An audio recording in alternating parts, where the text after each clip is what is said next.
Ito po ang Bristol ATR 160. Silipin natin ngayong araw. Tara!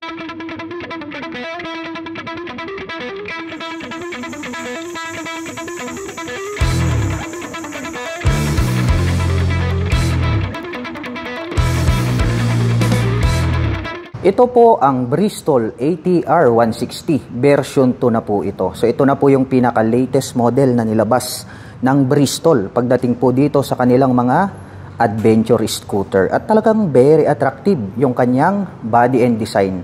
Unahin po natin ito pong kanyang headlight dahil gumagamit po ito ng 4 na projector lights para po dito sa kanyang main headlight. Kaya asahan natin na malakas ang buga ng kanyang ilaw.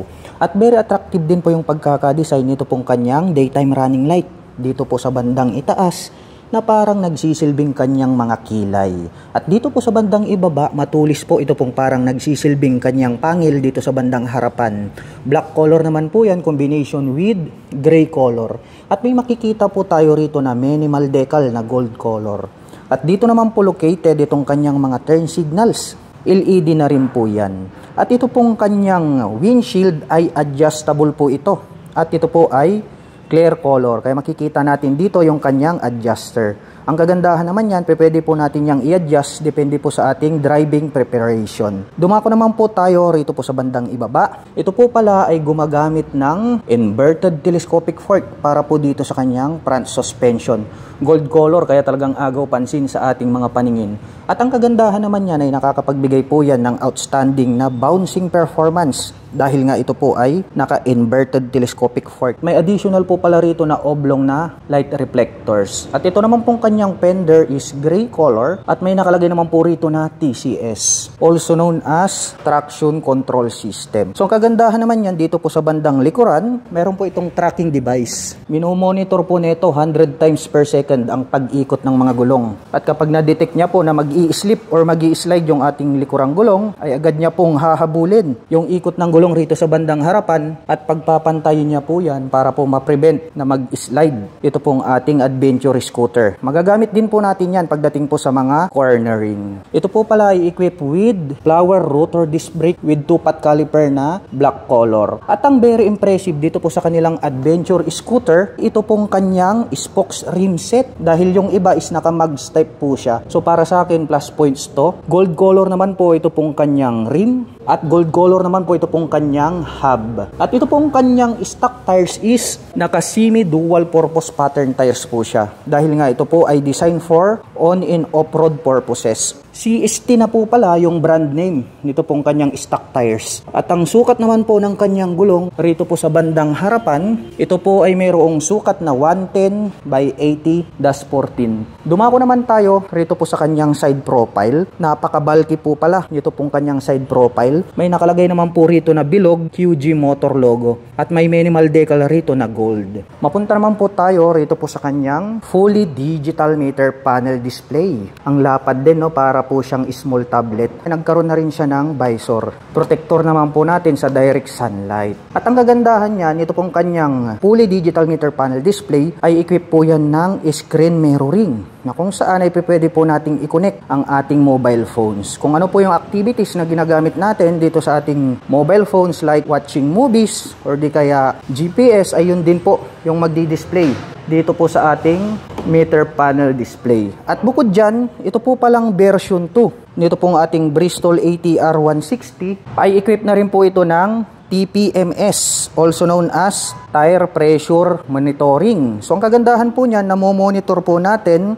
yung atin pong gulong rito sa harapan hanggang dun sa likuran. So dito po makikita natin kung kailangan na bang bombahan yung ating mga gulong. Ito naman pong kanyang naked handlebar is gray color din po siya. At may nakalagay naman po rito na QG motor. Naka-intact dito po sa kanyang handlebar. Mapunta naman po tayo rito po sa kanyang mga button selectors. Meron po tayo ritong passing light. May enter and then select. Ito naman po yung button selector na para naman po navigation dito po sa ating meter panel display. Mayroon po ditong high beam and low beam, turn signal selector at ang kanyang horn. Habang dito naman po sa kabila, mayroon po itong auto stop start system. May hazard din po siya at ang kanyang electric starter.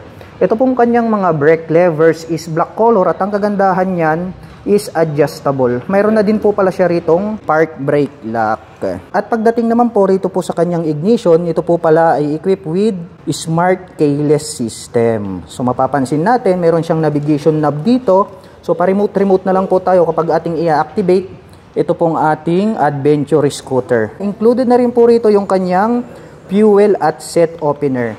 Dito naman po located, dito pong kanyang fuel tank. Kaya nandirito yung kanyang fuel tip. So ang kagandahan naman po niyan kapag kayo po ay magpapagas, very accessible dahil nandirito po siya sa bandang gitna. Anyway, ito po pala ay mayroong fuel tank capacity na 8 liters. At mayroon naman po itong fuel consumption na 45 km per liter. Pagdating naman po rito sa kanyang mga front pockets, dito po sa kabila, malalim po ito. So, pwede po tayo ritong maglagay ng mga gloves or coins. Habang dito naman po sa kabila, mas malalim po yung dun sa kabila. Kumbaga, more spacious po siya rito.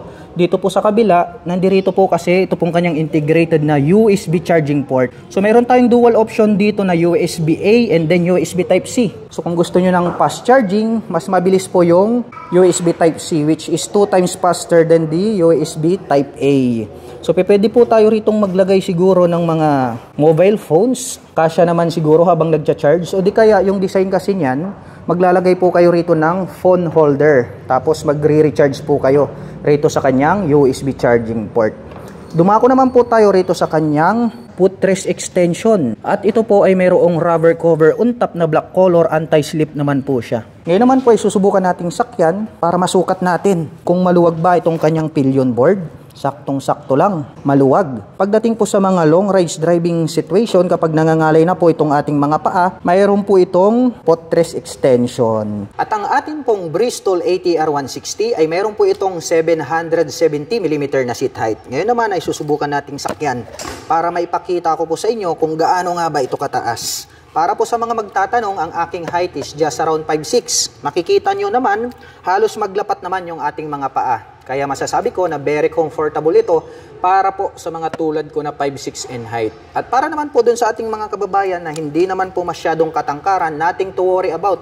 Dahil kayang-kaya po itong i-maneuver na mga 5'3" and above. Ang ganda po pala nito pong kanyang upuan. Two-tone color combination na gray and then black. Yung pagkakatahe is durable po siya. At ang nagustuhan ko rito, napakalambot po talaga nito pong kanyang stock na upuan. Buksan naman po natin itong kanyang underseat compartment para maipakita ko po sa inyo kung gaano po kaluwag ito pong kanyang seat storage. Maluwag na din po siya mga ka-LM. Marami na din po tayo ritong mailalagay na mga personal belongings. Ito pong kanyang integrated na grab bar is black color po siya. Makapal kaya masasabi natin na matibay. At ito naman pong kanyang pillion step para sa ating rider, chrome color po siya. At mayroon naman po itong side stand and then center stand na glossy black color. Dumako naman po tayo rito sa kanyang engine. Two-tone color combination na black and then gray. May naka-intact dito na QG motor. At black color naman po ito pong kanyang airbox cover filter. At may nakalagay po rito na hybrid. Silipin natin ito pong kanyang tail light. Naka B-shape design po pala ito pong kanyang tail light. And then makikita natin na nagkaroon siya rito ng parang split na daytime running light. Ayan po yung kanyang brake light. At dito naman po located ito pong kanyang mga turn signals. LED na rin po yan. At ito pong naka-imbus na part na to pag ating sinilip, meron na po yung plate light. May added light reflector dito sa gitna. At ito pong kanyang rear fender, ang kanyang nagsisilbing plate holder. At isa pa sa mga nagustuhan ko dito sa kanilang adventure scooter, ito po pala ay equipped with dual sub-tank shock absorber. Ayan o.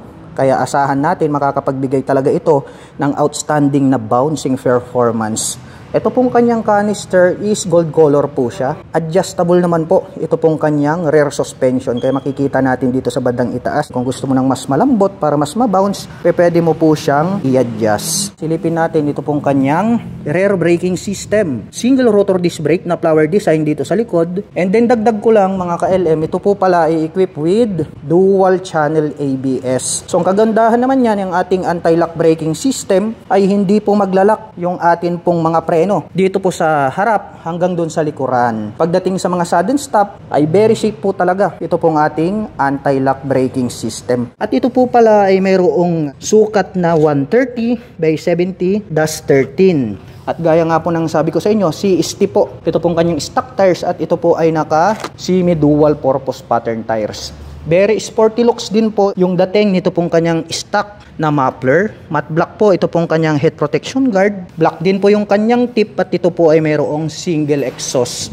At pagdating naman po pala rito sa kanyang cooling system, ito po ay equipped with liquid cooling system. So ang kagandahan naman po nito kapag mahilig po kayong mag long rides, pwede po natin itong ibabad, maghapon magdamag pagdating po sa mga malalayong biyahe. Dahil yan po ang pinaka-advantage ng mga scooter na naka-liquid cooling system. At pag-usapan naman po natin ang kanyang engine specifications. Ang Bristol ATR ay mayroon po itong 160 cubic centimeter engine displacement. Naka-single cylinder, single overhead cam, 4-stroke with 4 valve. At nakakapag-provide naman po ito ng maximum power na 12 kW at 8,500 RPM. Habang nakakapagbigay naman po ito ng maximum torque na 14.6 Nm at 6,000 RPM. At ang presyo naman po ng Bristol ATR 160 ay nagkakahalaga po ito ng 159,900 pesos. At kung cash nyo naman po siyang bibilhin ay makakakuha po kayo ng instant na 10,000 discount. At nagkakahalaga na lamang po ito ng 149,900 pesos. At kung gusto mo naman pong kumuha ng hulugan, ay kailangan mo lang pong mag-down payment ng 31,980 pesos. At mayroon naman po itong monthly installment na 5,792 pesos sa loob ng 3 taon. At para naman po sa mga nakapanood ng video na ito at interesado pong maglabas ng Bristol ATR 160, ay maaari nyo po silang puntahan at bisitahin. Dito lamang po yan sa Bristol Perez Boulevard, Dagupan City, Pangasinan.